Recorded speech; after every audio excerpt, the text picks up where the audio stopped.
ታዲያስ አዲስ የቀይ ምንጣፍ እንግዳም አለን ጨዋታ አዋቂ ነው አዲስ መጽሐፉ የባሻው ጎችም ሁለተኛ እትም ገብቶለታል ያው ተስፍሽ ከኛ ጋር ነው ተስፍዬ እንኳን ሰላም መጣ እንኳን በሰላም እዚህ ጮታ ተጠበቃችሁ ልምድ ስለሆነ ነው አይደል አዎ እንኳን መጣ ሲባል እንኳን ተጠበቀኝ የሚባለው በቃ መተናል ጥሩ ነው ያለው እንዴት ነው በጣም አሪፍ ነው ምንድነው መሰለህ እኔ ለመናገር አልጨነቅም ችግር የለም አስተዳደገ ነው ጨርቆስ ላይ ስለሆንኩኝ ስለፈለኩ አርስት ብትነግረኝ እዚህ ጋር ቆሜ እነግርሃለሁ ብዙ ነገር እና ጥሩ ነው እንኳን ደህና መጣችሁ እንኳን ደህና ቆያችሁን ቀጥል አይቴስ ግን አሁን ምናልባት ለብዙዎች ስላንተ እኔ በቅርበት ስለማቅ ነው 10 ሰዓት ላይ ነው የምተኛው ከቀኑ 10 ሰዓት እንዴ ይሄኔ ነገረ ሰው አሻሽሎ ነው የነገረ እኔ የምተኛው ከቀኑ 8 ሰዓት ወይ 9 ሰዓት ነው ማለት የሌሊቱን አሁን ተኝተሃል ማለት ነው በዚህ ሰዓት ከእናንተ ጋር በቃ ተኝቼ እኮ ነው የምናወራው ስተት ካለም ተኝቶ ነው ተብሎ ይተረማል ተኝቶ የሚያወራ የመጀመሪያ ምንድነው ኦልሞስት ወደ 25 ዓመት ምናምን ይሆነኛል ድሮ የጅም መታወቂያ አውጥተን ሌሊት 9 ሰዓት ነበር የምንሄደው እሺ ጎረምሶች ሆነን ማለት ነው ያው አሁን ትልቅ ሰዎች ስንሆን ደግሞ መቀነስ ስላለብን ቀነስን የኔ አቀናነስ ደግሞ በትልቁ ነው ጅው አድርገህ ነው የምትቀንሰው እንደ ሰው ቀስ እያለ አይቀንስም በቃ ወገቡ ላይ ቀነስኩት ከቢሮ የራሴ ቢሮ ነው ያለኝ ሰራተኞች አሉኝ ቢሮዎች አሉኝና ስራ ለነሱ ሰጣለሁ እኔ በጣም ማረፍ አለብኝ ሄዳለሁ ቤቴ 8 ሰዓት ገባለሁ እስከ 9 ሰዓት ተኛለሁ 9 ሰዓት እነሳለሁ እተጣጣብና ምጽፈው ነገር ካለ ጽፋለሁ ማነበው ነገር ካለ አነባለሁ ማያቸው ፊልሞች ተከታታይ ኔትፍሊክስ ወይ ሌላ እንደዚህ ነገሮችን አያለው በቃ ከመቼው 2 ሰዓት እንደሚደርስ አላቅም 2 ሰዓት ላይ አልጋ ላይ ነኝ ይሄ ለረጅም ጊዜ ለምንድን ነው የሚባለው 2 ዘመን ልል ነበር ለብዙ ዘመን 2 ሰዓት ሽተኛ ስንት ሰዓት ነው የምትነቃው 11 ሰዓት ከሌሊቱ 11 ሰዓት እነሳለሁ ኖርማሊ 11 ሰዓት ነው የምነሳው ከዛ የሚጻፉ ነገሮች የዛን ጊዜ ነው የሚጻፉት አራታው 11 ሰዓት አውጣት ማለዳ ላይ ጥሩ ቁርስ በላለው በዛ ሰዓት ቁርስ 12 ሰዓት ላይ ጥሩ ቁርስ በላለው እኔ ይሄ ምናምን ጨጨብሳ ምናምን ቅንጬ ምናምን ነው ነገር እኔ አይመቸኝ ምንድነው አንተ እንጀራ በወጥ ነው በላው ጠዋት 11 ሰዓት ላይ ባርቄ በላለው ግማሽ ሊትር ውሃ ጠጥቼ አንዴ ሚስቴ ጋር አገሳባትና ስላደመጥሽኝ አመሰግናለሁ ብዬ ሄዳለሁ ግሳቱን ነው ጉዱ ይሄ this is my lifestyle በቃ ይሄን ህይወቴ ነው በቃ ተቀብያለሁ እንዴት ደስ ይለኛል መሰለ እና አላመሽም መኪና መብራት አብርቼ የኔ መኪና መብራቱ ይስራ አይስራ እኔ አላቅም ምክንያቱም በርቶ ያቅም እንዴት ይበራል ሰርግ ምናምን ማታ ራት ግብዣ ካለ አልሄድም ያቃሉ ሰዎች እንደምንም ብላችሁ ምሳርጉልኝ ነው የምለው እውነት እኔ መኪናውን እንደው የተሻለ መኪና ለመግዛት የመሸጥ ሐሳብ ቢኖር ደላላው ይታየኛል የሚለው ያልተነካ መብራት ነው ያለው ያልበራ ጥሪ ሆነ ያልበራ በማታ ያልተነዳ እንደዛ ነው በጣም ግን ለየት ያለ ላይፍ ስታይል አይደለ ከጊዜ በኋላ የመጣ ነው በቃ አሁን ሳመሽ እንደ ፎቢያ ነገር ነው መሰለኝ የሚሆንብኝ በቃ ጨለም ሲል ይደብረኛል ምንድነው በጊዜ ወደ ቤታችን ደግባ እንጂ ይላሉ ሰው አሁን ጓደኞቼ በሙሉ በስምምነት ነው ከ2 ሰዓት በኋላ ስልክ የቀን ጓደኞች ናቸው በሙሉ የቀን ናቸው ቤቴ ልጆቼ ከ2 ሰዓት በኋላ እኛ ቤት ስልክ አይጮህም ከጮህም በሳይለንት ተደርጎ ከግቢው ከምንድነው ወጣ ብሎ ነው ያረጉ የሚያወሩት በጣም ግን እኔ ዱዋባት ነኝ ስለዚህ አይ የድሮን ሳይሆን ዝም ብያሰብኩኝ ለምሳሌ ሁሉም ሰው በየስልኩ ውስጥ አይደበቅም የፋሚሊ የኳሊቲ ታይም ይኖራቸዋል ኤግዛክትሊ በደንብ ነው የሚኖረው ረጅም ነው የሚሆነው አሁን ልጆቼ በሙሉ ከኔ ጋር የሉም እኔና ሚስቴ ነን ያለነው ለካ ምን አለ 12 ተወለደ እላለሁ እኔ አንዳንዴ ምክንያቱም በቃ አነሱብኝ ወጡ ሲወጡ ቤቱ ባዶ ነው እኔና እሷ እንዴት እንድትጣበስን ብቻ ነው የምናወራው ሌላ ምን ወሬ አለ እንዴት ነው ግን የተጣበሳችሁት የኛ ነገር ይገርማል እንደዚህ በአጋጣሚ ተገናኘንና እቤቴ ድረስ እኮ የመጣችው የወደፊት ሚስቴ ቤቴ መኝታ ቤቴ ድረስ በአንድ ጓደኛዋ አማካኝነት እቤቴ የመጣች መኝታ ቤት ድረስ ያቺ ልጅ የጓደኛ ገርልፍሬንድ ነች እና ድሮ ሞባይል የለም ስልክም አልፎ አልፎ ነው ያለውና ደብዳቤ ተጽፎ ደብዳቤ ሊሰጡ ይመጡ እኔ ዛሬ 100 ዓመትና አካባቢ ነው ያገባሁትና ረጅም ዘመን እና ምክንያቱም ትዳር የተባለው ድስት ውስጥ ገብቼ ስንት ተከተልከው ስንት ዘመኔ ከዛ መጡና በቃ እንውጣ ይዣችሁ ልጋብዛችሁ ብዬ ይዣቸው ወጣው በዛው ተስማማን ተግባባን መጨረሻ ወደድኳት አንድ ቀን የዛን ዕለት ፍቅር እኮ አት ፈርስት ሳይት እኮ ነው ፍቅር የሚይዝሽ መብረቁ። ይሄ ኩፒድ የሚባለው ቀስት አለ። ኩፒድ ልጅየው አይደለ ቀስት ይዞ የሚወረውረው። አንዳንዴ ከሳተ ነው እንጂ ችግሩ፣ ካልሳተ በጣም አሪፍ ነው ቀስቱ። እና ስቶ አያውቅም የኔ ቀስት አይስትም። ከዛ የጃት እንትን ገባሁኝ 10 ፎቅ ያለው እዚህ ሂልተን ጀርባ ያለው ኮከብ ሬስቶራንት እሱ ነገር አለ እንዲህ ያለ አይመስለኝም። አሁን የለም። 10ኛ ፎቅ ደግሞ መስታወት ነው ልፍቱ። ወደ ላይ ስትወጣ ራሱ እያየህ ነው የምትወጣው። ስትወርድ ከመሬት ጋር የምትጋጭ እየመሰለ እንደ አውሮፕላን ሲያርፍ። ከዛ በቃ በላን ጠጣን ተጫወትና የመጀመሪያ ጊዜ ይዣት ወረድኩኝ ከሊፍት ስወጣ 6ኛ ፎቅ ላይ ስንደርስ ትንሽ ሳባረኩና ሳምኳት። ስስማት አይዞርባትም። ከዛ ደንግጣ 6ኛ ፎቅ ላይ ተወርድብኝ። አረባ ያደረስነው ገና ነው ብዬ እንደገና የመለስኳት። ቆይ ገና ነው አልደረስንም። የመጀመሪያ ጊዜ ደስ ይላል በቃ። እና ያው ከዛ ከኔ ጋር ኖረች። እስከ ዛሬ ከኔ ጋር ነች። ምን ያህል ጊዜ ማለት ነው? 36 ዓመት እንዴ! ዋው! አንቲ አሁን 60 ዓመቴን ያከበርኩት በቀደም ለታ ነው። የልጅ ልጆች አሉኝና የልጅ ልጅ መጣም እንዳለችኝ ታውቃለህ? ሰይፍሻ እንዴ ታታዬ እድሜክ ስንት ሆነ ስትለኝ 60 ስላት በዛባት 7 ዓመት ሆነ። ቆይ ከአንድ ተጀምሮ ነው አለችኝ። አይ ዘልዬ አይደለም ከ50 ነው አልካት? አዎ ተዘሎ ነው እንጂ አይመስልም እኮ ከአንድ አይመስልም። በጣም ዋው ደስ የሚል። ምን ያህል ልጆች አጠቃላይ? 3 ልጆች አሉኝ። ያው ለጊዜው አንዱ የለም ግን በቃ ደስነኛ ሴቷ ልጅ ብዙ ጊዜ ሚዲያው ላይ የምትታወቅ ነች።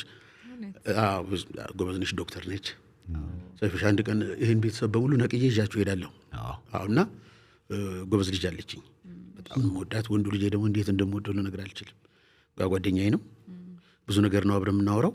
አሁን እኮ በቃ የልጆቼ ማለትም ይከብዳል። ታናናሽ ወንድሞቼ ልክ እኮ ነው። ባልና ሚስት እኔ ድሮ 4ኛ ክፍል ጦር ግቢ ነው ያደግኩት እኔ ገባሁበት አይደል አሁን። እና እዛ ስናድግ በሙሉ ያው እናቶቻችን አይማሩም አይደለ? ደብዳቤ የሚያጽፉት በእኛ ነው። 7ኛ ክፍል 6ኛ ክፍል አንሆነ እና እስቲ ደብዳቤ ጦር ሜዳ እኛ ወታደር ልጆች ነን። ቆይ እመጣልሃለሁ እሱ ጋር። እንዴ በጣም አሪፍ ታሪክ ነው። እና ደብዳቤ እንጽፋለን ለቤተሰቦቻቸው። በዛ ጦር ሜዳ ላሉት ባሎቻቸው ለአባቶቻችን ደብዳቤ ነው የምንጽፈው። እናቶቻችን ማንበብና መጻፍ አይችሉም። በኋላ ነው መሰረተ ትምህርት ጀምሮ እስከ 2 ምናምን ትንሽ የደብዳቤ ፊርማ ምናምን የጀመሩት የዛን ጊዜ ነው። እና ደብዳቤ ስንጽፍ የሚገርመኝ ንግግር ይናገራሉ። ሲያጽፉ ጻፍ ይሉኛል። አሁን አንተ ለውድ ፍቅረኛዬ፣ ለውድ ባለቤቴ ምናምን አለ የሚባለው።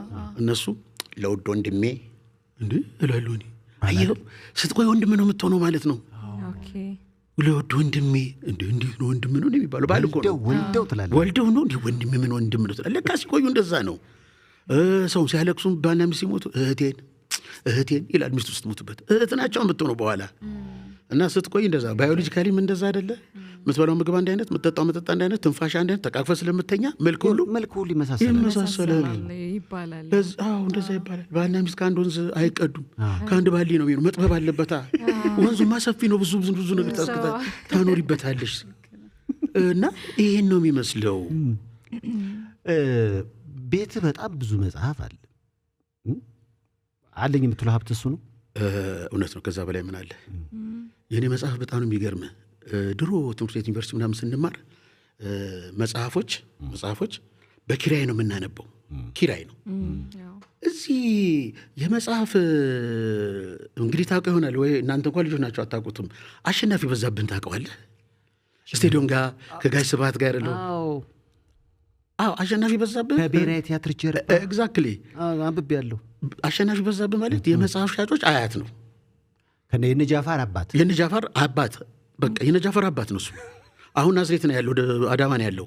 አሸናፊ በጣም እኔ ራሱ ዶስቶቭስኪ ነው የሚመስለኝ። ዶስቶቭስኪን ስለሚወደው አሸናፊ ራሱ ዶስቶቭስኪ ነው ለእኔ። በቃ ራሱ አኗኗሩ፣ ስታይሉ፣ መነጽር አደራረጉ ሁሉ የምታነበው ነው ለምትሆነው። እና እኔ ጋር መጽሐፍ አለ፣ እጅግ በጣም ብዙ መጽሐፍ አለ። አሁን ከዚህ ዓለም ሲሄድ ለኢንስቲትዩት እንዲሰጥ አድርጌ ነው ያስቀመጥኩት። ለምን ራሱን የቻለ ላይብረሪ ነው ቤቴ። ተከፋፍየዋለሁ እንደ ወጉ ሪሊጅን፣ ሎ ምናምን፣ ትምህርት ምናምን፣ ፊክሽን ተብሎ እንደዛ ብዙ መጽሐፍ አለ። እንደ ላይብረሪ ማለት እንደ ላይብረሪ። በዓለም የላይብረሪዎች ሕግ መሰረት 60 መጽሐፍ ካለ እንደ ላይብረሪ ይመዘግብልሃል የሚል ሕግ አለ። ደስ አለኝ። ስለዚህ እኔ 20 ላይብረሪ ያለኝ ማለት ነው ውስጥ ቤቴ። ታውሳለህ መጽሐፍ? አውሳለሁ፣ ግን ስትሪክት የሆነ እንትን ነው። ምክንያቱም መጽሐፍ ከባድ ነው። አንዳንድ ሰዎች ሰጥተው ተቀብለው ያውሳሉ እንዳያስቀሩባቸው ብለው መጽሐፋው ቀበሏቸው። እሱማ የእኛ ስታይል ነች። ይሄ ትልልቅ ቮሉም ያለው መጽሐፍ ትልልቅ ቮሉም ያለው መጽሐፍ እቀደውና ግማሹን ነው የምሰጠው። እሱን አምስት መጣ ግማሹን ሰጫዋለች። አይጎዳ መጽሐፍ በኋላ እንደገና ትገጥማለች። ግድ ተገጣጥሞ ነውና ሶሪ ያንተ የምን ጊዜም ምርጥ 10 የምትላቸው መጽሐፍ እና 10ሩን አሁን ቁጭ ልደረድር ነው እንደው ዝም ብለህ በጣም ብታናድደኝም አይን ራንድ የምትባለው ዳራሽ ደስ ትለኛለች። ታበሳጨኛለች፣ በጣም እኔ ታበሳጨኛለች። እኔ ብዙ ጊዜ እግዚአብሔር የለም የሚል ነገር ስላላት እኛ ጎረምሶች ሆነን ድሮ ስናነበው የሚገርምሽ ነገር እንደዚህ አሁን አሁን አትሊስት ሲረግድ የሚል መጽሐፍ አላት። ፋውንቴን ሄድ ፋውንቴን ሄድን እኔ ሲረግድም በጣም ቆንጆ ነው። በአት መጽሐፍ ነው ያላት። ያው እግዚአብሔር የለም ስለምትል ኢንዲቪጁዋሊዝምን ስለምትሰብክ ብቻ አሁን ሽማግሌ ኮንኩ በኋላ ብዙም አትመቸኝም እንጂ በጣም ቤስት መጽሐፍ ነው። ህይወቴ ላይ አሁን ቤት ቁጭ ብዬ የሆነ ቦታ ላይ ሆኜ ሲሰማኝ ስሜት ይወርድ ሲልብኝ አትራሽ ረግድን እንደ መጽሐፍ ቅዱስ አንስቼ ግማሽ ላይ ሳነበው ከስር አንተ በግሪክ ነው ብድብድ እያልኩ የሚሄድ ነው ይመስለኝ። ይሞላኛል። አንተ ከባድ መጽሐፍ ነው። እንደዚህ አይነት ፒላርስ ኦፍ ዘ ኤርዝ የኮንፌሌት መጽሐፍ እሱ በአመት አንዴ ነው ማነበው። እስከ ዛሬ 18 ጊዜ አንብቤዋለሁ። በየአመቱ ሁሌም ስታነበው በጣም ነው የሚገርመኝ። የምትገርመው እሷም ራሷ እንደ የግል ህይወቷ ራሱ የሚገርም ነው። አይን ራንድ በጣም የምትገርም ሰው ነች። በጣም ብዙ ነገር ነው የምታገኝባት እሷ ላይ። ከሀገር ውስጥስ ከሀገር የታወቀ ነው። እኔ ሽማግሌ ስለሆንኩኝ ጋሽ ስብሐት በሁለተኛ ደረጃ እነ በዓሉ ግርማ ናቸው አሪፍ ጸሐፊዎች። ሄዶ ግን ተስፋዬ ገብረአብ ላይ ነው የምቆመው። ተስፋዬ ገብረአብ ጥሩ የስነ ጽሁፍ ችሎታ ያለው ሰው፣ ጻጻፍ ስታይሉ ጥሩ ነው። አላማው ትንሽ ጥሩ ባይሆንም ስታይሉ በጣም ደስ ይላል እና የሀገር ውስጥ መጽሐፍ እነሱን ስብሐት ገብረ እግዚአብሔር በጣም ቤስት ጋሽ ስብሐት በጣም አሪፍ ጸሐፊ ነው። ሪያሊስቲክ ነው። ይሄን ሌቱም አይነጋልኝ ምናምን የሚለውን ከስታይ እኮ ላይላው ስታይ ሌላ ነገር ይመስላል እንጂ አይደለም። እኔ እንዲያውም እሱ መጽሐፍ ሳነበው የተወሰነ እምባዬ ነገር መጥቷል። እንዴ ለምን መሰለኝ የሚገርም እዚህ የውቤ በረሃ ሴቶችን አለ የሚጽፈው አንዷ ሴትዮ ስትናገር እንዴት ታሳዘነችኝ። አየችና እንግዲህ ሴተኛ ዳሪዎች ናቸው፣ ገላቸውን እየሸጡ ነው የሚኖሩት። ለካ ማርጀት አለ። እንደዚህ ቆንጆ እናንተ በጣም ቆንጆች ናችሁ፣ ይሄ ቁንጅናችሁ በጣም ነው የሚያምረው፣ ይሄ ግን አብሮሽ አይቆይም፣ እየሄደ ሲል እየጠፋ ነው የመጣው። እና እኔ የቡና ቤት ሰራተኛ፣ እኔ ቡና ቤት አሻሻጭ፣ ከዚህ በኋላ ማን ይፈልገኛል ብላ ሴትዮዋ ታለቅሳለች። ኑሮ የተመሰረተው እዛ ላይ ነው። ወጣቶቹ ይመጡና አውትስማርት ያደርጓቸዋል፣ ገበያውን ይወስዱባቸዋል። የዛን ጊዜ ወይኔ እንዳላቀና ነው ብላ ገንዘብ ሁሉ አበድሩኝ ማለት ትጀምራለች። የቡና ቤቷ ሴትዮ፣ ዋናው ሴትዮ። እና በጣም እንደዚህ ሪያሊስቲክ ነው። በጣም ነው የምወደው። ሌሎቹም እንደዚሁ ደስ የሚሉ አሉ። ግን ያው ክላሲካል ጽሁፎችን ነው ብዙ ጊዜ የማነበው። ክላሲክስ ናቸው። ፊዮዶር ዶስቶቭስኪን እናነባለን፣ እነ ጎርኪን እናነባለን። ድሮ እኮ እኛ የመጽሐፍ ትሎች ነው የምንባለው። ይሄን ለመጨረሻ ያህል ከዩኒቨርሲቲ እንመጣና ከትምህርት ቤት ተስፋ የሚባል እንትን ሻጭ አለ፣ አድቬንቲስት ቸርች በሩ ላይ ጋሽ ተስፋ የሚባል መጽሐፍ ሻጭ አለ። አሁን በቀደም ላይ ወጪ እርጅት አለብኝ እና አሳዘነኝ። እንደዚህ ምራቃችንን የሚያስወጡ መጽሐፎች አሉት። አይሸጥም፣ በ60 ሳንቲም ነው የሚያከራየ። እኔ አንዱን መጽሐፍ ወስድና ቤቴ በቀን 60 ሳንቲም ነው፣ ቶሎ ብዬ በሁለት ቀን ነው የምጨርሰው። ለምን ብር ከ20 ሳንቲም ነው የሚመጣው። አለበለዚያ ሶስተኛው ቀን ሲሆን ብር ከ80 ነው። ብር ከ80 ከሆነ ደግሞ ቀይ ወጥ 1 ብር ከ50 ነው በዛን ጊዜ። እና ቀይ ወጤን ይወስድብኛል። እዛ እንዳይሆንብኝ ቶሎ ብዬ ከቀይ ወጥ አነስ አድርጌ ጨርሰዋለሁ። ምን አባት ይደርግ። አሁን በቀደም ዕለት መጽሐፍ ጃፋር ጋር መሰለኝ ስትፈርም ነበረ እና ወጣቶች በጣም ተሰልፈው ፎቶ እንደውም ሳይ ነበር፣ አሳያለሁ ፎቶ። እና ምን ተሰማ? በዚህ ደረጃ በእኛ በወጣቶች የምትወደድ ይመስል ነበር? እኔ እንደዚህ አልመሰለኝም ነበር። ለምን መሰለኝ? የፌስቡክ ስሜ ራሱ ባሻይ ነው፣ ሽማግሌ ስም ነው። እሱ ልጠይቂኝ ነበር አይደለም? መጠይቅሽ ካልቀረ እዚቹ እነግርሻለሁ። ለምንድን ነው ወጣቱ ይህን ያህል ይወደኛል ብዬ አላሰብኩም። የማቀርባቸው ሀሳቦች አርስቱ ራሱ የመጽሐፉ አርስት የባሻይ ወጎች አይደለም፣ ውጎች ነው።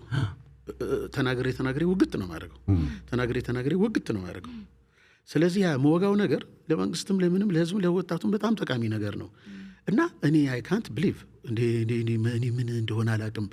የመጣው ወጣት በተለይ የሚነግሩኝ ይሄ እየተፈረመላቸው ሲሄዱ የሚነግሩኝ ነገር እንዴት ደስ ይላል። ጋሽ ተስፍሽ ባሻይ እንወዳለን፣ እናከብራለን፣ አቤት የተሰማኝ ሙቀት ልነግራችሁ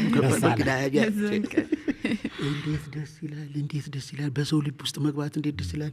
እና ወጣቱ እንዲያነብ ነው። አሁን ወደ ንባብ ነው አይደል መምጣት ያለበት። አሁን ቻይና ምንድን ያደርጋችሁ ቲክታክ የሚለውን ነገር ስትፈጥር እኮ ቻይና ብልጥ ናት አይደል? በጣም ብልጥ ናት ቻይና። አየችና የወጣቱ ስፔሻሊ የሰው ስሜት ትዕግስተኛ አይደለም። እኛ ትዕግስቱ በቃ አለቀብን፣ በጣም አለቀ። እና ስትገምተው የሰው ልጅ መታገስ ደረጃው 8 ሰከንድ ነው። ቲክቶክ ስቲ ማክሲመም ይኸው ሁልጊዜ 8 ሰከንድ ናት። አይተህ ስክሮል ነው የምታደርገው። ቶሎ ቲክታክ ብላ መጣችሁ። ይሰለቻል፣ ረጅም ነገር ይሰለቻል። ራሱ በቃ ትዕግስተኛ፣ ትዕግስት የሚል ስም ራሱ አሁን የለም አይደል? ብዙም የለም።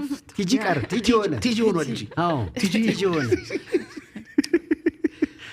ትዕግስት እንኳን ቲጂው ሲሆን የለንም እኮ እና ወጣቱ ማለት እንደውም ስትል ነበር። አሁን እሷም ጥያቄ ነው ባሻዬ የሚለው ሐሳብ የመጀመሪያውን ባሻዬ እንደ አይደለ ጓድ ነገር ስማ ወገኔ አይነት ነች። ከየት መጣ ነው? ጥሩ ጥያቄ ነው። ሌላ ደግሞ አሁን ተስፋዬን ሰው በሚያውቀው ልክ ነው አንተ መታወቅ የምትፈልገው፣ በዛ ልክ ነው ታውቅ ያለው ለምታስበው አንተ ጋር ያለው ስሜት ፍላጎት አለ አይደለ? ሰው ደግሞ የሚያቀኝ እኔ በምፈልገው መንገድ ነው ብለህ ታስባለህ? ትንሽ ጥሩም ጥያቄ ነው፣ ከባድም ነው። ምንድን ነው የሰው ሂውማን ኒድስ አር አንሊሚትድ። መጀመሪያ ባሻ የሚለው ነገር ልናገር። ለምን ባሻ የሚለው የኔ አባት እኔ ወታደር ልጅ ነኝ። በጣም ኩራት የሚሰጥ አንተ የኔ አባት በጣም ጀግና ነው እና ሁሉም ልጅ አባቱ ጀግና አይደለም። በቃ ማንም ሰው አባዬ የኔ አባት ልዩ ነው ይላል ሁሉም ሰው። እና የኔ በቃ እኔ የኔ አባት ምርጥ ሰው ነው እና በየሄድኩበት ስለሱ ስናገር ያው እንደ ፈረደ የሚለፈልፋለሁ እናገራለሁ። እና እሱ ባሻ ነው ከ50 ላይ ትንሽ ቀጥ ያለ እንትን ነው። እና አባቴን ለማስታወስ ያለው የኔ አባት በጣም የሚገርመው ልጆቹን ሲቀጣ አባቴ ግድ ቅጣ ተብሎ ነው የሚቀጣው። እና ልጆቹን ሲገርፍ እያዘ ቦታ እያየች እንዳትጎዱ ቸዋ ሲያደርግ እናቴ ትመጣና አንተ ልጆቹ የምታባልገው ብላ አንስታ ነው የምታደርገው። እና የኔ አባት የሚገርም አባት ነው። እና በቃ እሱ ነው ለማስታወስ በሚል ነው ባሻ ብዬ ያደረግኩት። እና የራሴም ስም ሆነ መጨረሻ። የወታደር ልጅ መሆን ምን አይነት ስሜት ይሰጣል? የወታደር ልጅ መሆን ማለት የብረት ኮፍያ አለማድረግ ነው እንጂ ሁሉ ነገር ወታደር ነው። አንተም አልዘመትክም እንጂ እንደ ዘመትኩ ነው የሚቆጠረው። ድሮ በደርግ ጊዜ ያው የወታደር ልጅ ስሜቱ ከበድ ይላል። ያው የኢትዮጵያ ታሪክ የጦርነት ታሪክ አይደለም ያሳለፍነው ነገር። እናንተ ወጣቶች አሁን እድለኞች ናችሁ ዛሬ እዚህ ጋር መገኘታችሁ እኮ። ካለፈው እጅግ በጣም የተሻለ ነገር ነው አሁን ያለው ብለን ነው የምናስበው አይደለም እንዴና? ድሮ የወታደርነት ስርዓት ነው። በቃ ተማሪው ተምሮ ማትሪክ ውጤት ካልመጣለት ቀጥታ ወታደር ነው የሚሆነው። እና ወታደር ልጅ መሆን በጣም ደስ ይላል። እኔ በጣም ነው የምኮራበት። በአባትህ ትኮራለህ። የአባቴ እኮ ወታደር ነው ትላለህ፣ ደስ ይላል። ትንሽ የሚያሳዝን ጦር ሜዳ ሲሄዱ በናፍቆት ነው የምትለው። የድሮ ደብዳቤዎች ትዝ ይልሃል አይደለ? ሲጻፍ በቃ የደብዳቤው ግማሽ መግቢያ ነው። መግቢያ ሀተታ መደምደሚያ አይደለም የሚባለው። በቃ ውቅያኖስ ስፋቱን የባህር ጥልቀቱን አሁን ቀረ አይደል? እሱ አሁን የለም። መለያየት የተባለው የሞት ታናሽ ወንድም እግሩን በመካከላችን ከዘረጋበት ጊዜ አንስቶ ለጤና እግሩን ልዘርጉታል ዘርግቶ እኛ እንጽፍ ነበር ብያለሁ። ደብዳቤ ለእናቶቻችን ለጎረቤቶቻችን በሙሉ ደብዳቤ እንጽፍ ነበር። እና አንድ ጊዜ እንዲያውም መርዶ አርድቻለሁ። እኔ በጣም ነው የሚያሳዝነኝ። ደብዳቤ ተጽፎ ከዛ ደብዳቤ ተጽፎላት ሴትዮዋ ና ቁጭ ብለን አንብብልኝ ብላ እያነበብኩኝ እንግዲህ ሐዘኑን ቻዩ ይሄን ስነግርሽ በጣም እናዝናለን። እህትሽ አምሳለ ከዚህ ዓለም በሞት ተለይታለች። በደብዳቤ ነው። አንዳንዱ እንደዛ ጦርነት ነበር ከትግራይ ሲመጡ በስንት መከራ ደብዳቤ የመጣው። ከዛ ያነበብኩኝ እኔ 7ኛ ክፍል ነኝ። ሴትዮዋ ስትል ደንግጬ ቁጭ አልኩ። ጎረቤታችን መጡና ምንድን ነው በቀን ለቅሶ በ8 ሰዓት ላይ ያለ ወይ ተብሎ ሲጠየቅ እንደዚህ አንብቤ ነው። አንተ ትልቅ ሰው አይደለህም እንዴ? አንተ የ7ኛ ክፍል ተማሪ አይደለህም እንዴ? ትልቅ ሰው አይደለህም እንዴ? አይን ነገር እንደዚህ ትናገራለህ ተብዬ እኮ ነው። እናም እንግዲህ ጥያቄዎች ካሏችሁ ባልነው መሰረት መጥቶልሃል ጥያቄ ተስፍሽ። ከመጣው ጥያቄ መሃል በሳይዝ ትንሽ ጨምር ያለ ሰው ቀልድ የሚችል አይመስለኝም ነበርና አንተ እሱን ሰብረህብኛል ብለዋል። እንሰብራለን ገና ስብርብሩ ነው የምናወጣው። ግን ሳይዜን አሁን ለመቀነስ ሙከራ እያደረግኩ ነው። እንዴት ብዬ እንደመቀነስ ባላውቀውም ያው እግሬ ሰባራ ነው ተወሱን እና በዛ መሰረት ነው መሆን ያለብኝ። ይህን አንዳንድ ሰው ይገርመኝ ወፍራም ሆኖ የመጣብህና ለቅሶ ላይ በቃ መጡ፣ ሰውየው መጡ፣ ወይኔ ሊያለቅ ሊጮህ ነው ስትል ቀበቀኝም እያለ በቀጭ እንደ አልሰማሁም እኮ አልሰማሁም ሲል ከእንትኑ ጋር ኦፖዚት ነው የሚሆነው። እና አምሹር ቀነስ እናደርጋለን። ከመጡልን ጥያቄዎች መሀል እንግዲህ ያው ይህ የመጀመሪያ መጽሐፍ ነው ወይ እንደ መጽሐፍ እንዳለብህ ጊዜ ይህስ መሆን ነበረበት ወይ ተብሎ ተወቅሰሃል? እኔ ምን ላድርግ? ወቀሳውን እቀበላለሁ። ምክንያቱም ይሄንንም እድሜ ለጋዜጠኛ ወሰን ሰገድ ነው የምለው። ይሄንን ወሰን ሰገድ እንቅልፍን እረፍትም የሚነሳ ሰው ነው። በበጎ ነው። ቤቴ ያን ሁሉ ሰዓት ስለምቀመጥ የራሴን ነገሮች እየጻፍኩ ስለሆነ ማጠራቅመው ነው የማስቀምጠው። ወሰን ሰገድ ዛሬ 5 ገጽ ጽፋለህ ይልሃል፣ ነገ 10 ገጽ ጽፋለህ እያለ ጻፍኮ እያለ እረፍት ሲነሳኝ፣ እንዲያውም ይሄ መጽሐፍ የተጻፈው በሱ ብርታት ነው። ለምን ይጨቅጭቀኛል ከዚህ ሰው ጭቅጭቅ ለመዳን አልኩና ጻፍኩት። ፌስቡክ ላይ የነበሩትን ጽሁፎችን በሙሉ ወደዚያ ኢምፖርት አደረገልኝ። ያስተዳደገን የአራተኛ ክፍለ ጦር ድሮ በደርግ ጊዜ የነበረው የአራተኛ ክፍለ ጦር ኑሮ፣ የከረማታ ኑሮ በጣም ኢንትረስቲንግ የሆነ ኑሮ ነው እና እሱንም ጠይቆኛላችሁ መልሳለሁ ብዬ ነው ደግሞ አንዱ ማሰበው። ስለ መጽሐፉም ዙሪያ ብንነጋገርም ደስ ይለኛልና በዛ ምክንያት ነው የጻፍኩት። አንድ ደራሲ ስሙን አሁን ረሳሁት ማን እንደሆነና ከስራ ወደ ቤቱ ሲመጣ መጽሐፍ ገዝቶ ሄደ። ትንሽ ረፍት ላርፍ እስቲ ብሎ ሲጽፍ አይጥመውም መጽሐፉ። ሲገልጠው እምቢ አለው። አነሳና ጦሴን ጥሙሳሴን ብሎ ከግድግዳ ጋር ወርውሮ እኔ ከዚህ በለጠ አልጽፍም እንዴ ብሎ በንዴት ተነስቶ ዛሬ ከባድ ጸሐፊ ሆኖ ቀረ። እንደዚህ መነሻ ነገሮች አሉ። ስለዚህ ከዚህ በኋላ እኔ ያው እድሜያችንም እየሄደ አይደለ፣ በቃ አደገኛ ጸሐፊ ሆኜ ነው የምቀጥለው። በጣም ደግሞ እንግዲህ በአብዛኛው ሳይ ነበር የፊርማውም ስነ ስርዓት ላይ ብዙ ወጣቶች ያው እንግዲህ እንደምታያቸው አብረው አሉና ለምን በወጣቶች የተወደድክ ይመስላል? ወጥን ቀማሹ ነው የሚያውቀው። ኦፍ ኮርስ ግን ምንድነው እኔ የምጽፋቸው የትም ጆሮ ገብተው የማያውቁ ጨዋታዎችን ነው የማመጣው።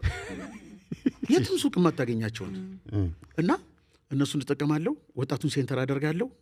ፖለቲካውን፣ ኢኮኖሚውና ሶሻሉን በትንሽ አረፍተ ነገር የሚስማር አናቱን እንደምትመታው መተዋለሁ። የእኔ የአጻጻፍ ስታይል ይሄ ነው። አየህ ቅድም ያለው ነገር ነው። ሰው ትዕግስት የለውም። ረጅም ነገር ብትሰጠው ምርጥ ነገር ቢሆንም አያነብም። ስለዚህ ያለ ዕድል ምንድነው? አጠር እያደረገ ቁም ነገሩን ከቀልድ ጋር እያዋዛ መናገር ነው።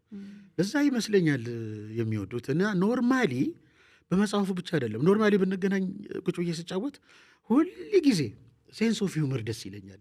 ሰው ሲፈጠር የሁለት ነገሮች ውጤት አይደለም። 2 አይን፣ 2 ጆሮ፣ 2 ምንድነው ምናምን ጡት ሴት ከሆነች ጡቷ በጣም አልቻልኩም። እኔ እኮ ታውቃለህ አይን አፋር ነው። ከእጅ ላይ ካፍ ላይ ተቀብሎ የሚያወራ ሰው ደስ ይለኛል። የ4x400 ሩጫ ውድድር እንደዚህ ብለህ ዱላውን ተቀብለህ ነው ዝም ብለህ የምትሮጠው ግማሽ ላይ እንጂ እንካ ብለህ ቆሞ አይቀበልም። እና ደስ ይለኛል እንደዚህ የሚጫወት ሰው ከሚያውቅ ሰው ጋር ስታወራ ግማሽ ላይ የሚቀበል ሰው ደስ ይላል። እና እንደዛ ነው። ምክንያቱም መጽሐፍን አነበብኩት፣ በጣም አሪፍ ነው። እንደውም ያልታተሙት የተወሰኑት ማለት ፌስቡክ ላይ ያለው ጽሁፍ ብቻ ተሰብስቦ አይደለም፣ የተወሰነ ክፍል በአዲስ የተጻፈውንም አይቼዋለሁ። እና በጣም ቅድም እንዳልከው ነው የሆነ ነገር የሆነች ቦታ ላይ የሆነች ነገር ላይ የምታበቃ ነገር አለች እና እሱ እንዳልከው ብዙዎቹን ስሜት የሰጣቸው ይመስለኛል። ከጀርባ እንደውም አሌክስ አብርሃም ነው ሀሳብ ስለ መጽሐፍ ወዳጅ አሌክስ አብርሃም በጣም የሚከበር ሰው። ይሄኛው አለማየሁ ገላጋይ ነው። እሱ መንገድ ላይ ተገናኝተን ነው። አሌክስ አብርሃም አለ ውጭ ያለ ጸሐፊ። እንዲያውም እንዴ በጣም የሚገርሙ መጽሐፎች ነው። ከዕለታት ግማሽ ቀን አሁን በጣም የሚገርም መጽሐፍ ነው። አልተዘዋወረችም። በጣም የሚገርሙ መጽሐፎች ናቸውና እኔ እንዲያውም እዚህ ላይ አሌክስን ማመስገን እፈልጋለሁ። ከዕለታት በአንድ ቀን ብድግ አለና እኔ አላውቀውም፣ አያውቀኝም። ፌስቡክ ገጹ ላይ ወሰደና የኔን ነገር አደረገና እናንተ የሚገርም ሰው እዚች ሀገር ላይ ያለ ፈጽሞ የማታውቁት አሪፍ ሰው መጥቶላችኋል ብሎ እሱ ነው እንዲያውም ለህዝብ ያስተዋወቀኝ። እዚህ ጥሩ አጋጣሚ ነው አሁን ያነሳ። ዋው እንዴ አሌክስ አብርሃም እኮ የሚገርም ሰው ነው። እና እንደዚህ መጽሐፍ ልጽፍ ነው ምናምን ስለው ብለርቡን እኔ ነኝ የምጽፈው፣ ስለ አንተ ያለኝ ስሜት እኔ ነኝ የምጽፈው። የጻፈው ቋንቋ ልነግርህ አልችልም፣ አንብበዋል።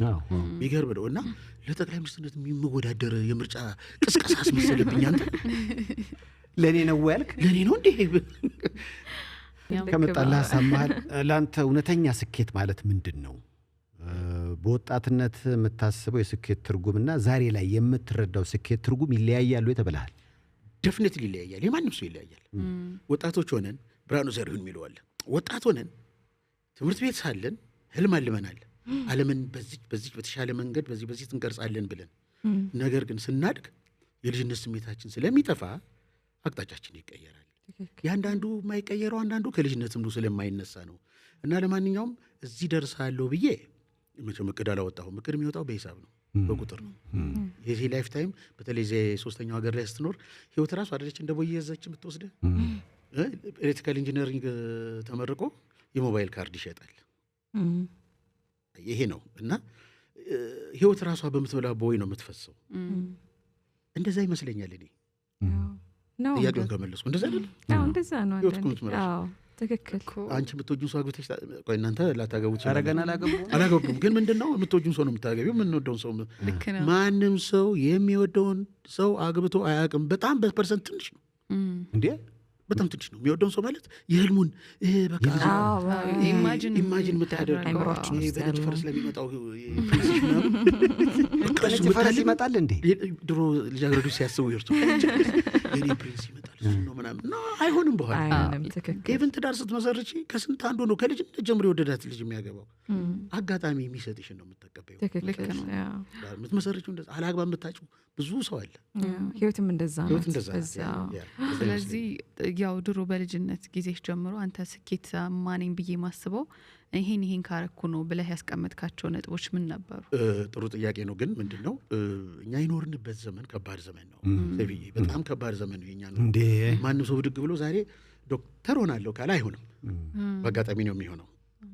ሌላ ሀገር ስትሄጂ ዶክተር ሆናለሁ ካለች ዶክተር እንድትሆኚ የሚያደርጉ ነገሮች እየተመቻቸ አንተ ፈልግ እንጂ በቃ ምንም ሁኔታዎቹ ያገዙ እዚህ ደርሳል። እኔ እሆናለሁ ብዬ ከልጅነት ጀምሮ ሳስብ የነበረው ሌላ ነው። እኔ ማስተማር ወዳለሁ፣ አስተማሪ መሆን ነበር የምፈልገው። እና አሁን ትንሽ ጀመርኩኝ እዚህ ግል ኮሌጆች ምናምን አካውንቲንግ አስተምር ነበር። ይሄ እግሬ ስለተሰበረ ብዙ ቆሜ ሌክቸር መስጠት አልቻልኩም።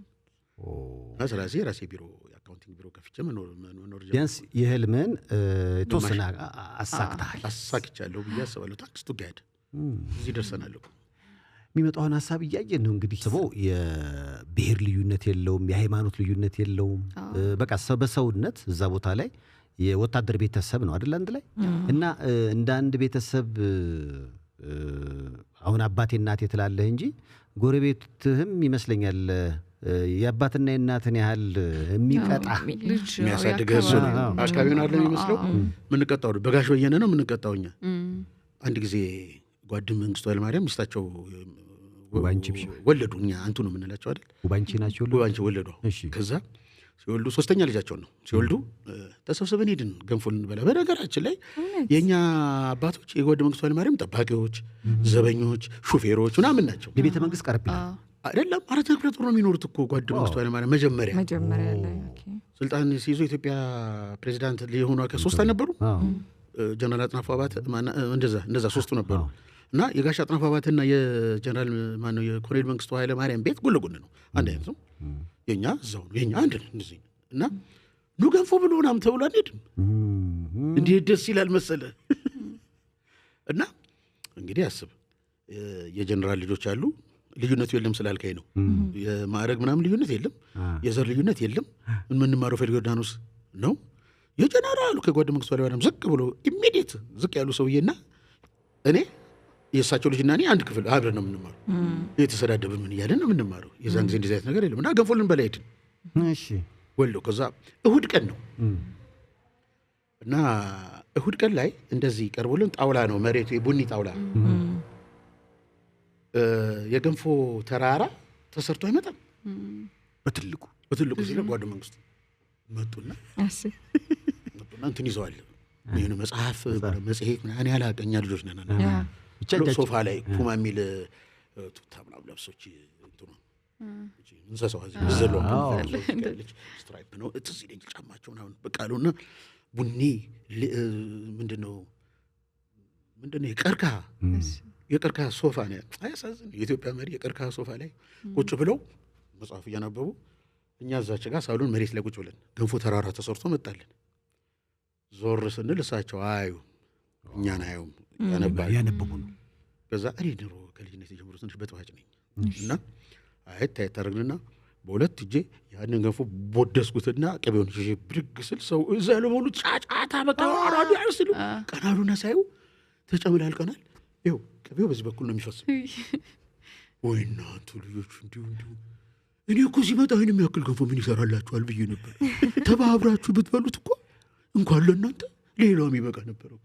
እንዴት አይነት ልጆች ናችሁ ብለው ስቀው ይህን አሁን ማን ያምናል ብታወራው።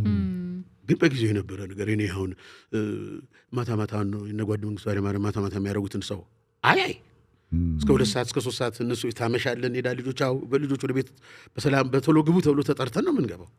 እና በጣም ደስ የሚል ሰፈር ነው። በጣም የኮሎኔሎቹ የጀነራሎቹን ቤት አለ፣ ከራማታም አለ።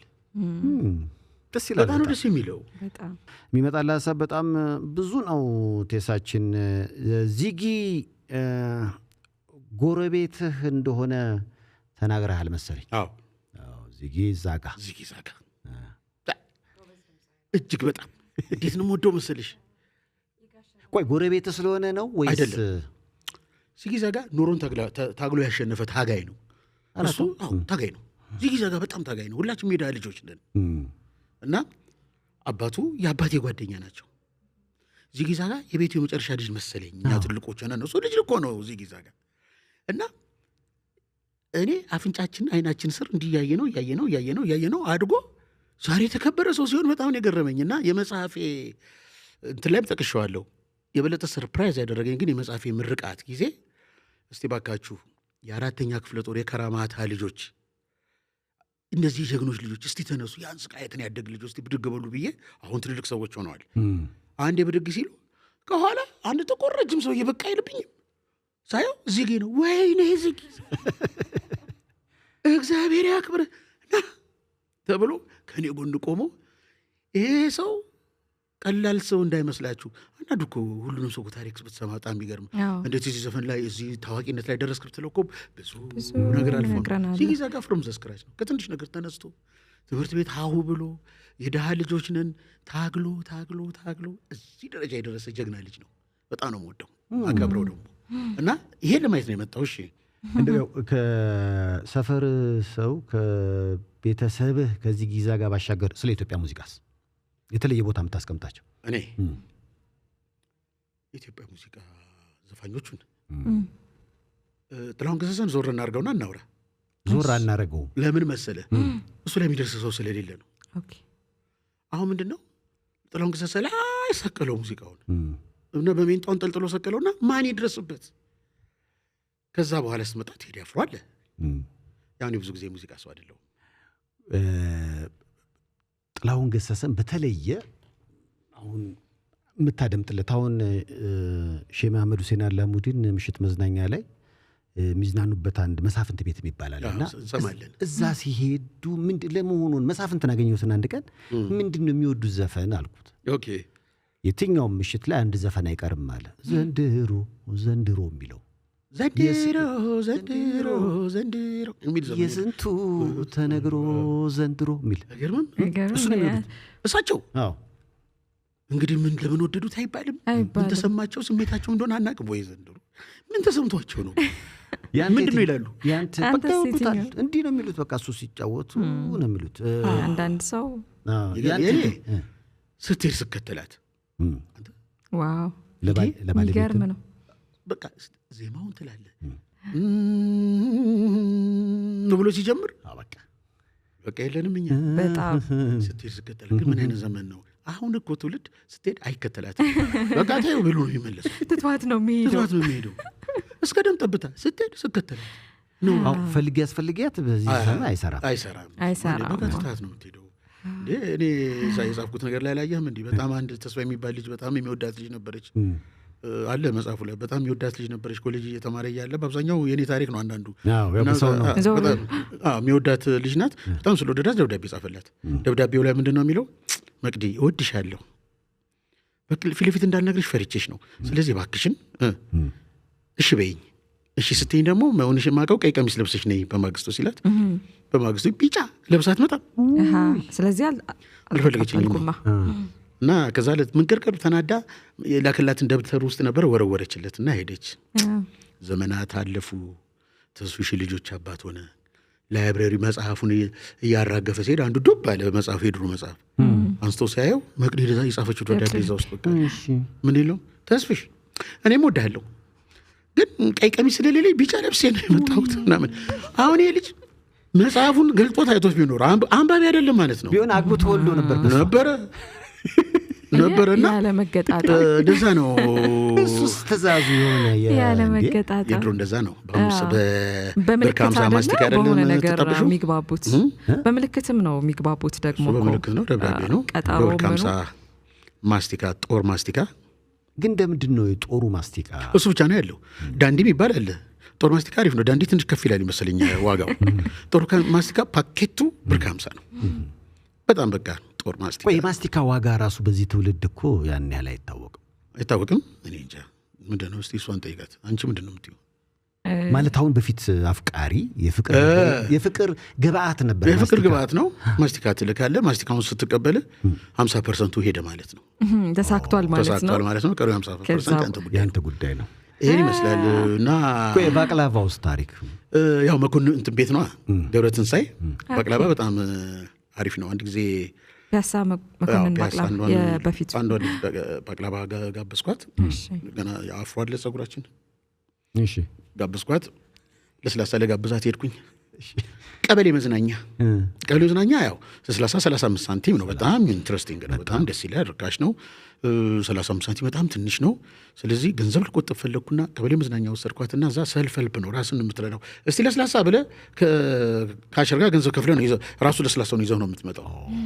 ስለዚህ ዞር ስል የስፕራይት ጠርሙስ አገኘው። ሰው ጠጥቶት የሄደው ስፕራይት ጠርሙስ። እሱን አነሳውና ውሃ ሞላሁት ለአንተ ለእኔ። ምክንያቱም ሴቭ 35 ሳንቲም በጣም ብዙ ነው። እና እዛውና ስፕራይቱን እኔ ጋር ሜሪንዳውን እሷ ጋር ረኩና ልንጀብ ስል ወይ ተስፍሽ ስፕራይት እንዴት እንደምወድ አታውቅም ልክ አለችኝና ቷ አርጋ ትወስድብኝ ውሃዬን ወሰደችብኝ። ዛዘንኩኝ። ምንድን ነው ልል የምችለው እጅ ከፍንጅ ነው እና ተያዝኩኝና ከሩቁ የዚህነት መሀባ ዘፈን ይሰማኛል።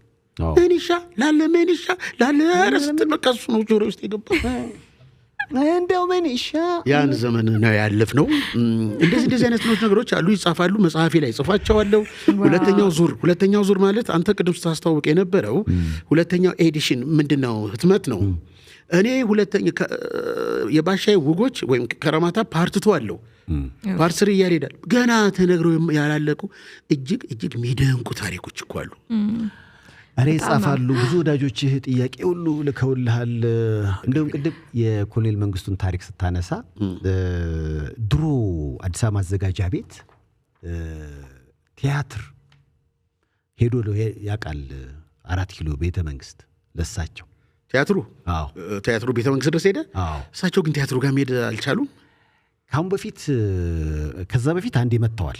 በኋላ ላይ ግን በቃ አለ አይደለ አፄ ቴዎድሮስ የሚለው ቲያትር ነውና ምን ትዝ ብሎ መሰለህ እዛ ላይ እንደ ሚኒሊክ ሆኖ የሚተውነው ነፍሱን ይማረውና ሳምሶን ወርቁ የኔ ጓደኛ ህፃን ልጅ ነው ያኔ። አፄ ቴዎድሮስ ስለሆነ የዛን ጊዜ 12 ዓመቱ ነበር ያለ እሱ እንደ ሚኒሊክ ነው። እንደ ሚኒሊክ አይቼዋለሁ እኮ ይሄን ነገር አይደለ? መጨረሻ ላይ አንገቱ ላይ ሁሉ የሆነ ነገር አድርጎ እና ምን ሆነ መሰለህ ቲያትሩን ለማሳየት ቤተ መንግስት ሄዱልህ እና ሚኒስትሮችና ኮሎኔል መንግስቱ ናቸው የሚያዩት። የእሱ ፓርት የአባቴ እኮ ነው ምናምን የሚልበት ትንሽ የፓርት ነው የሱ እና እሱ እስኪ ደርስ ድረስ በጓሮ በኩል ይጫወታል ልጁ። ሳምሶን ወርቁ ከዛ ሲጫወት የመንግስቱ ኃይለማርያም ደግሞ የልጅ ነገር አይደለም ቲያትር በጓሮ በኩል ማን የመጣው ምናምን እንትን ስል ህፃን ልጅ ያህል ማለት ነው የልጅ ነገር ፊት ለፊት ሲታዩ እንደዚህ መጀመሪያ በእንትን የጀመሩ ተባባሉ። ከዛ በኋላ ተጣሉ። እያደገ መጣና ተያዙ። ሳምሶን እንትን ስለሆነ የልጅ ነገር እንደዚህ ብሎ ምናምን አይጠለውም። የመንግስቱ ኃይለማርያም ልጅ ማለት ነው እሱ ከላይ ሆነ ማለት ነው። ስለዚህ ጠባቂዎቹ ሲያዩ የተደባደቡ ነው እና መጡና ከገላገሉ ያው ሳምሶን እንዳሸነፈ ይቆጠራል። ስለዚህ ያለው አማራጭ ምንድነው? ገለበጡት ሳምሶን አሸንፏል እንዲባል ሲገለብጡኝ አለ እኔ ስገለብጥ እንደገና ይገለብጣል። መጨረሻ ላይ በቃ ያለኝ አማራጭ ከታች ሆኖ ትንሽ መቆየት ነው አለ። ይሄም ከገባ ትልቅ ነገር ነው አይደል? በዛ እድሜ ግን የጓድ መንግስቱ ልጅ መሆኑን አላወቀም ማለት ነው። አላወቀም። ቢያቅ ኖሮ መጀመሪያውኑ እንደዛ ይሸነፍ ነበር። የስፖርት ሰፈር ነው ጨርቆስ። የሚገርም ሰፈር እኮ ነው ጨርቆስ። ጥበብም አለ፣ ሁሉ ነገር አለ፣ ሁሉ ነገር ነው ያለው ጨርቆስ።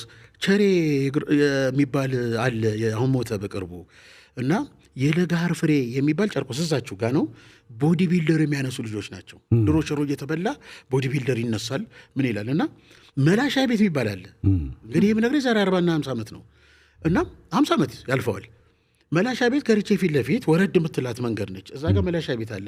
በሸክላ ነው ዘፈን የሚዘፈነው። 5 ሳንቲም ነው ሻይ፣ 5 ሳንቲም ትከፍላለህ። ሻይ ይቀርብልሃል። ሙዚቃ በደንብ አዳምጠ እነ ጀምስ ብራውን የሚለው ነው እና እሱን እንሰማለን። እዛ ቁጭ ብለን ስናይ የለጋር ልጆች ፒተርስ ጥቁር ፒተርስ ያደርጋሉ። ከሙዚቃው እኩል ጡታቸውን ያንቀሳቅሱታል።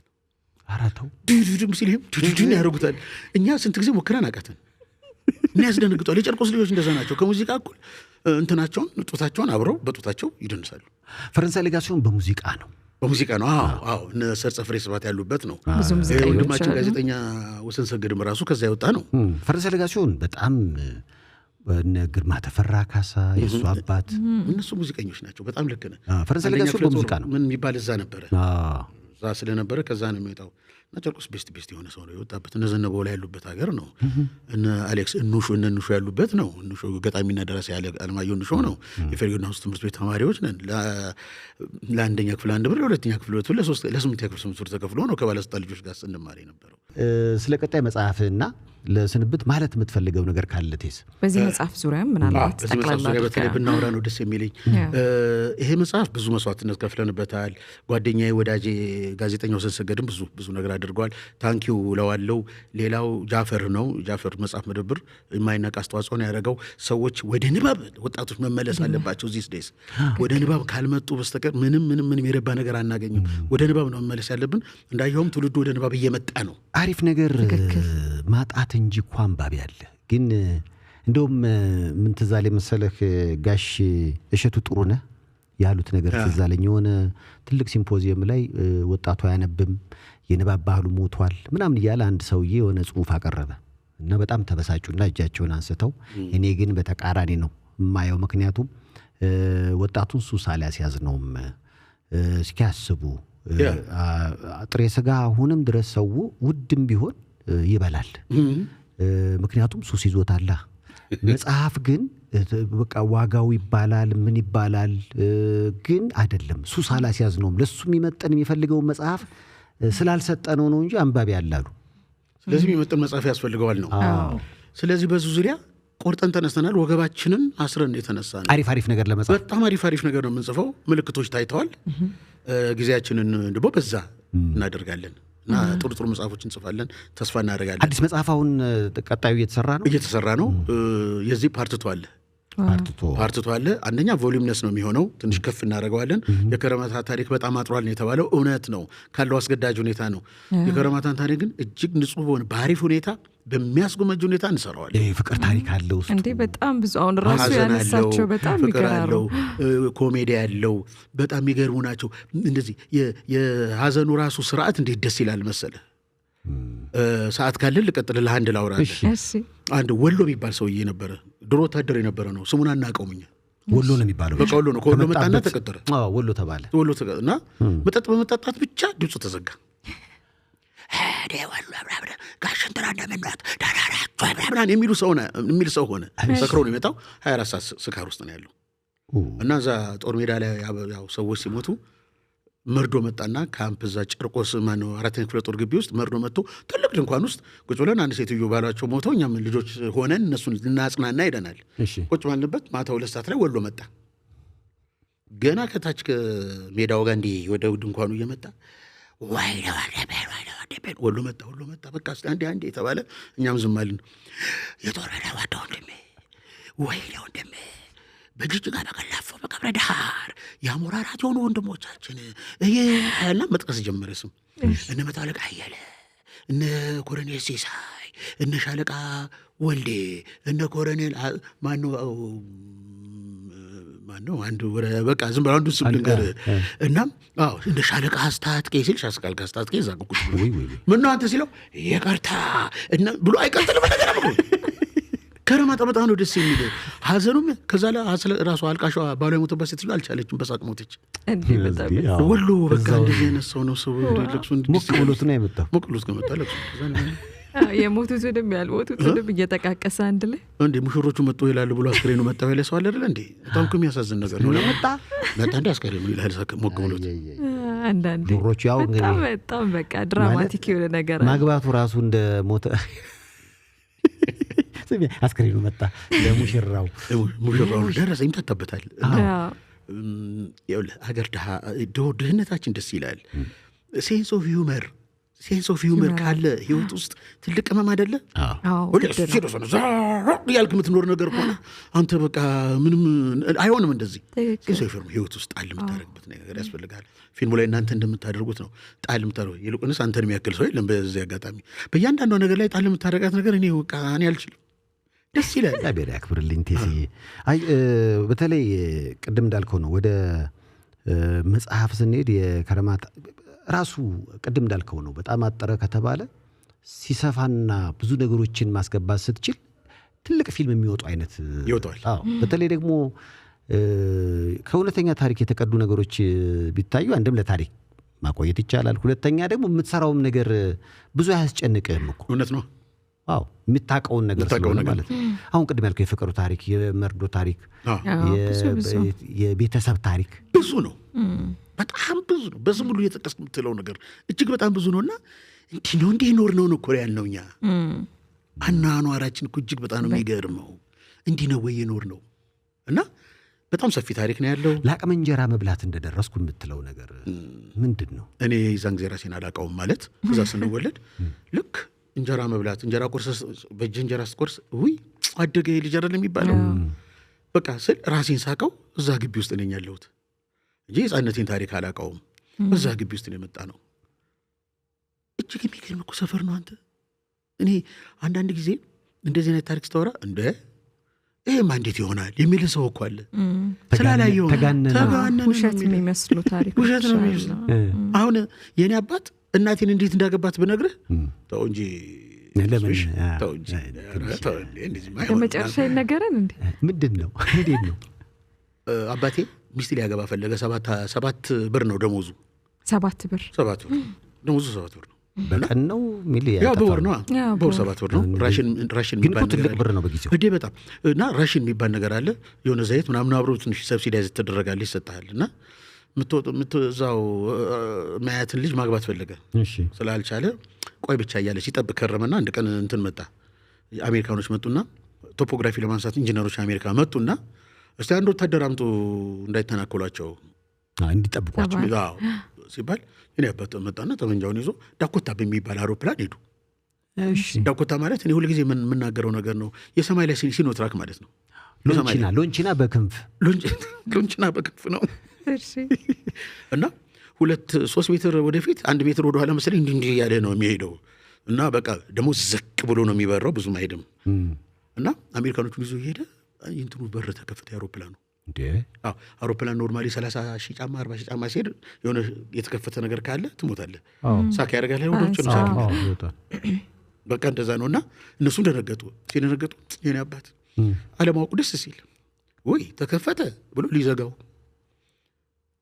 ሄደ የሆነ እንደ ቤት መስሎት አለማወቁ ነው ቢያቅ ኖሮ እሱ አብሮ ይል ነበረ ሄደና እጁን ወደ ውጭ ሲነግረኝ እሱ እጁን ወደ ውጭ አውጥቶ ታግሎ ከነፋስ ምናምን ታግሎ አነሳና ጋርጎ ወደ ውስጥ ተዘጋው ኧረ ጀግንነት አሁን እንድሰማ ተው እንጂ እንዴት ይሆናል ይልሃል ያሁን ዘመን ሰው ሆኗል ግን እና አደረገውና ምንም ነገር እንዳልተፈጠረ ጣና ሄዶ ቁጭ አይልም እንትኑን መቆሚያ ሁሉ አለው እንደ አውቶቡስ መያዣ እንዲህ እያልክ አውሮፕላን ውስጥ ከዛ በኋላ አሜሪካኖቹ በጣም ደነገጡ ሲመለሱ ለአዛዦቹ ነገሩ ይሄ ምን አይነት ወታደር አመጣችሁብን የጀግኖች ጀግና አባዬ ጀግና አሉን ብሎ አይደለም የጀግኖች ጀግና ተብሎ ከኪሳቸው አውጥተው 200 ብር ዋው $200 እሱ 7 ብር ነበር ብር አውጥተው ብር 200 ብር 7 ብር ነበር ደሞዙ የ5 ዓመት ደሞዙን ሰጡት አንተ እችን ብር ያዘና ሄዶ ይወዳት ልጅ አግብቶ ቁጭ አለና እኛ ነው በቃ ሰርግ አገኙ በቃ ደስ አለው ሰርግ ድል አድርጎ ደግሶ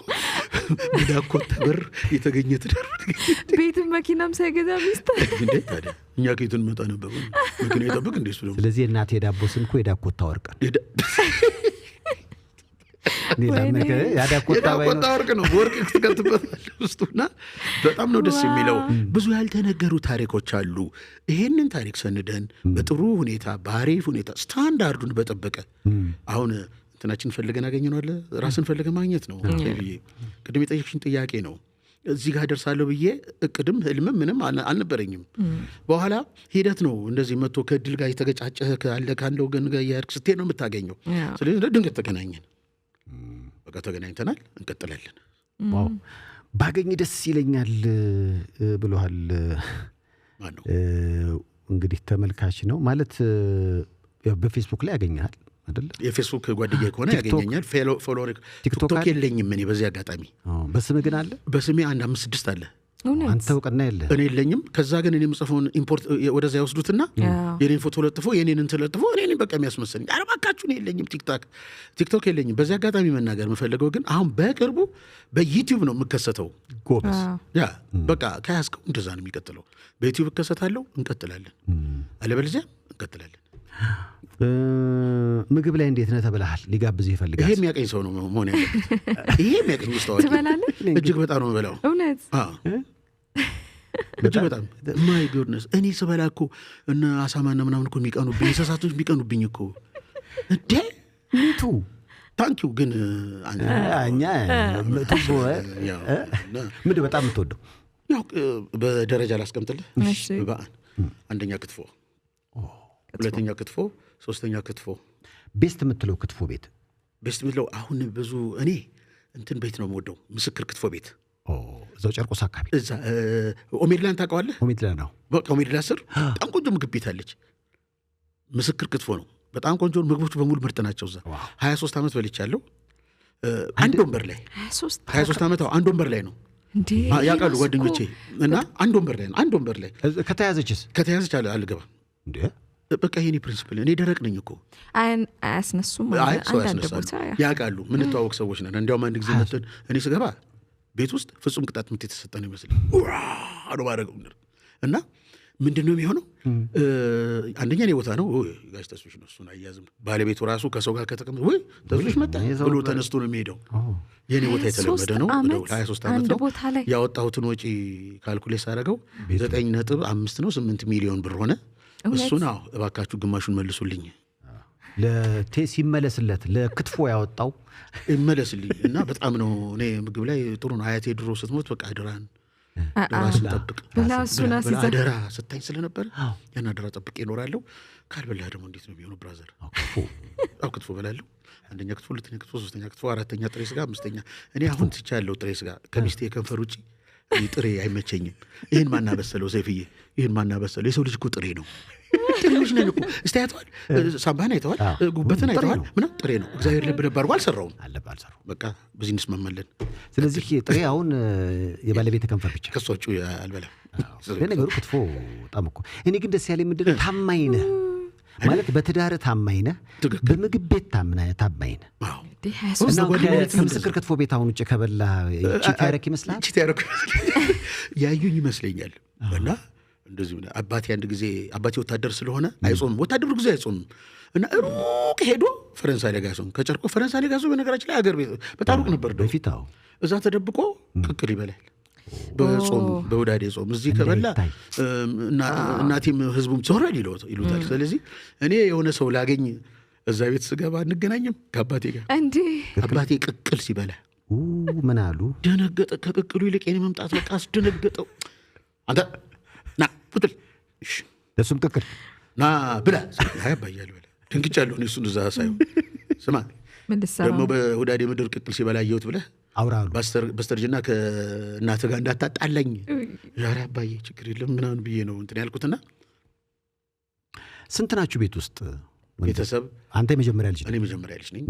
ያው ታውቃለህ ስሜ ተስፋዬ ተብሎ ነው ይወጣልኝ። ተስፋ የተደረገበት በዛ ዘመን የዳስም አይደለ የዳስም ነውና ተስፋዬ አላቅም ነበር። ምክንያቱም የሚወለደው ልጅ ቤተሰብ ተስፋ ያደርገዋል። በቃ እስቲ አድጎ እንደዚህ ያደርገኝ። አሁን ተስፋዬ ብዙ የለምና ተስፋዬ የዳስም ነው። ቤት ውስጥ 6 ነን። 6 ማማ ተባለች። ተስፋዬ ኃይለማርያም፣ አለማየሁ፣ አሌክስ አመድ በዱቄት የሚቀይር አደገኛ ጨርቆስ ልጅ ነው። ጀርመናዊት ሴት ይዞ ጠብሶ እሱ እንግሊዘኛ አይችልም። እሺ ምክንያቱም 10ኛ ክፍል ላይ ቁጭ ብሎ ወያኔ ገባና ትምህርትን እስከ 10 ሲያደርሰው ጨረስን ያለ ነው። እሺ አሌክስ በቃ አሌክስ እንደዛ ነው። ከዛ ሲሳይ የሚባል ወንድም አለኝ አሁን የለም። ኢትዮጵያ ኃይለማርያም የምትባል እህት አለች። ኢትዮጵያ ኃይለማርያም መልኳ ምን ነው የሚመስለው? በመጀመሪያ ስሟን አትወደውም ነበር ድሮ። ኢትዮጵያ የሀገር ስም ታል። አሁን በጣም ነው የምትወደው ስሟን። ኢትዮጵያ ኃይለማርያም አለች። ከዛ በኋላ ሮማን ኃይለማርያም አለች። የመጨረሻው ወንድማችን ዳዊት ኃይለማርያም ይባላልና አለን። እንግዲህ ብራዘር አንተስ ልጆችህ ማን አልካቸው? ገሊላ ተስፋዬ፣ ሚካኤል ተስፋዬና አቤኔዘር ተስፋዬ እና አሪፍ ነው። ስም የምታወጣው እናትየው ነች። አባትየው ያው ዋናውን ስም ስለሚወስድ ከራሱ ጋር መብት እንሰጣቸዋለን።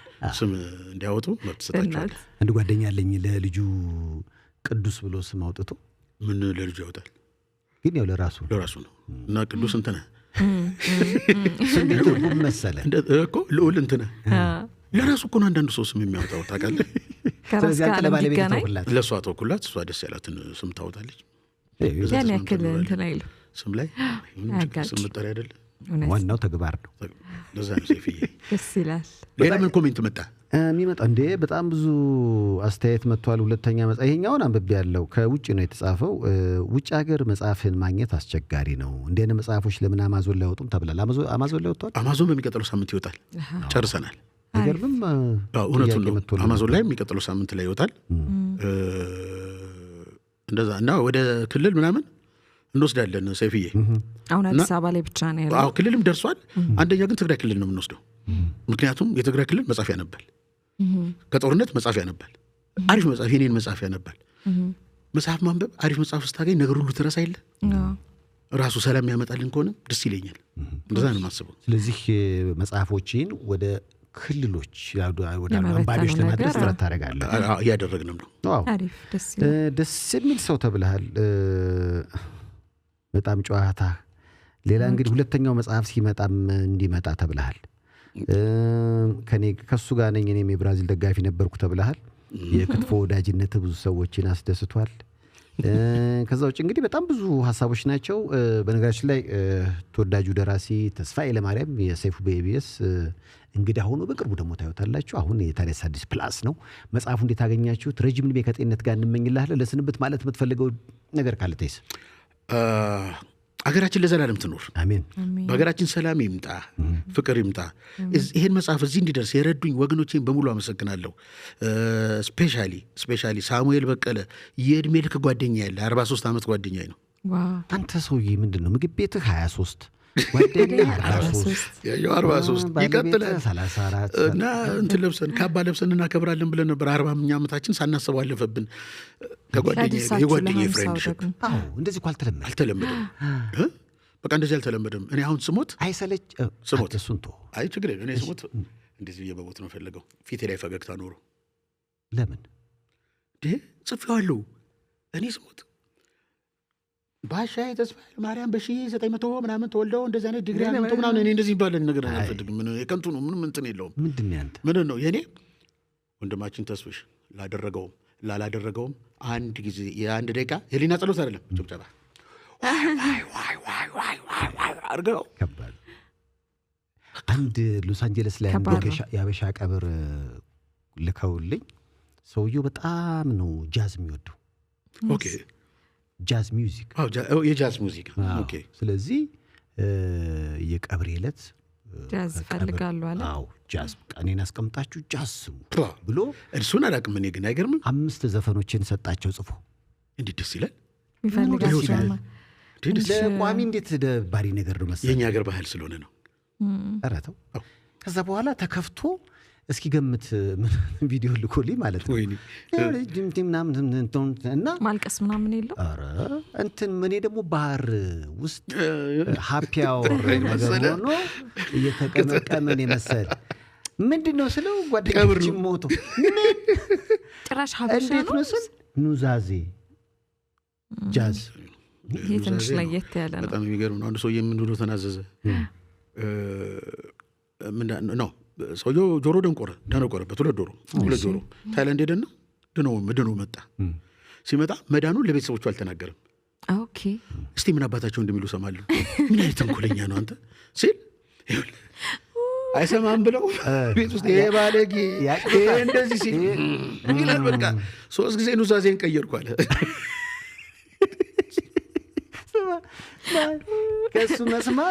ከሱ መስማቱ ከያሰቀ ያለ መናገር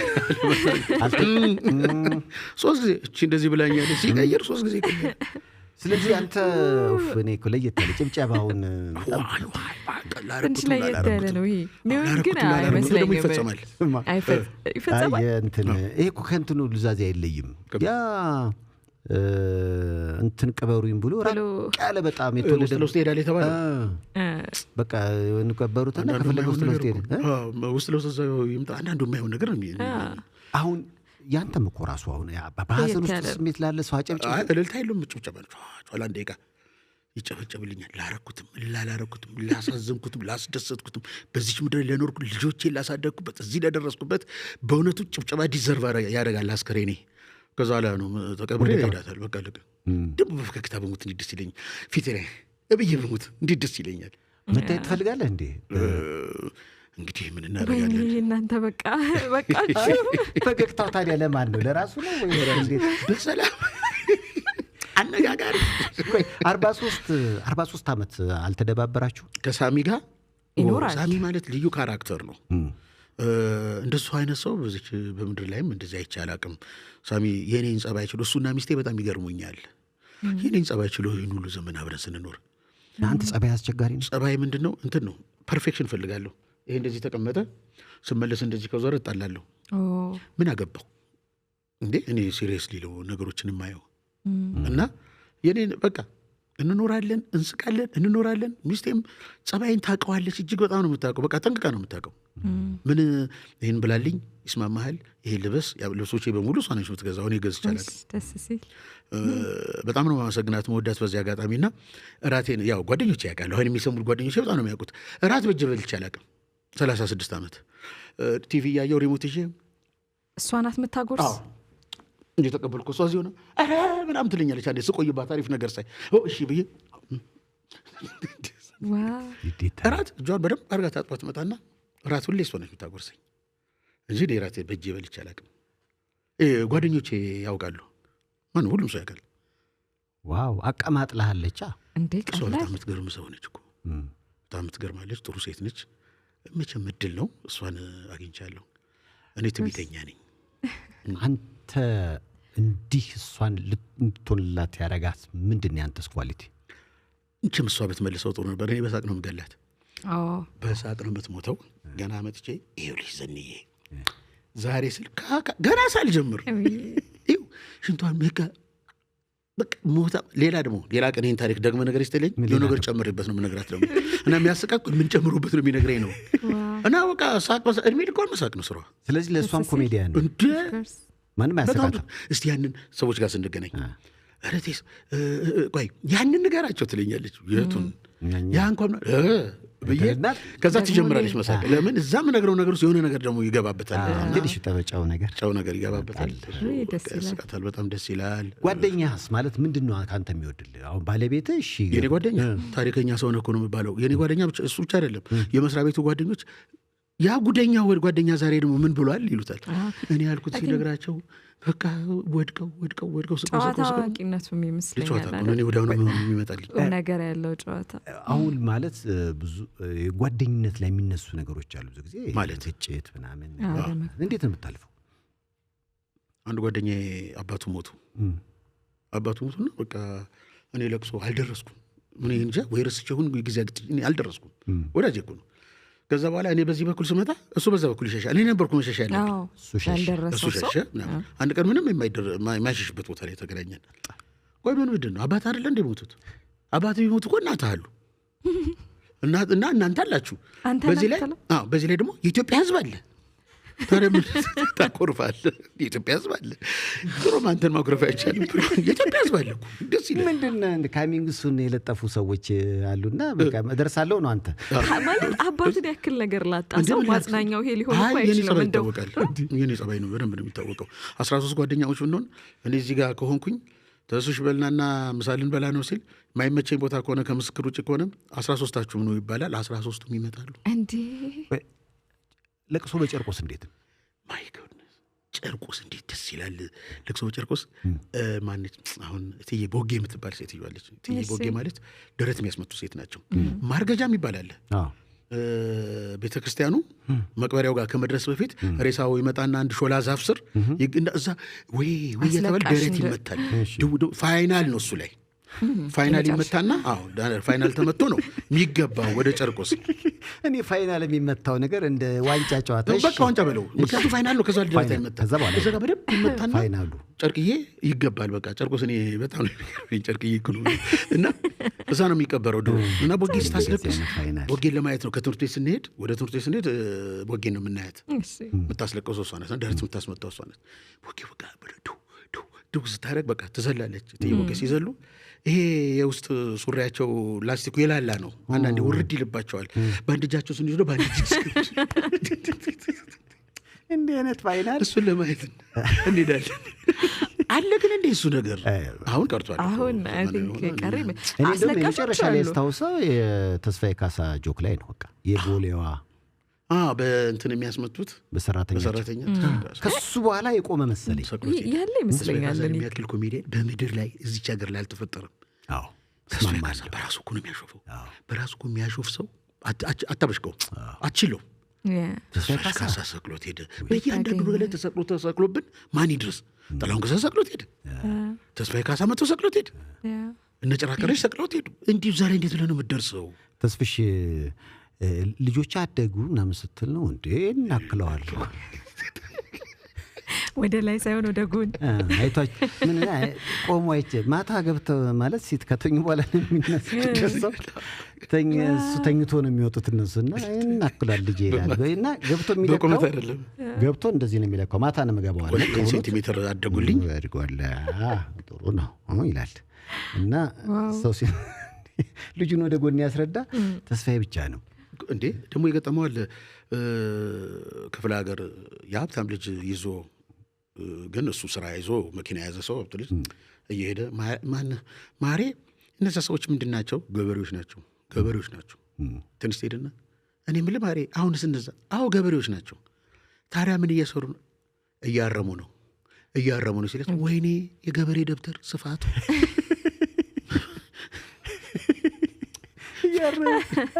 እሷ የምታውቀው ያንን ስሙን አነሳ ነው ደስ አለን። ተስፊሽ እኮ እንደዚህ በስም እኮ ነው። በስም ነው ተስፋ እኮ የሚገርም ነው።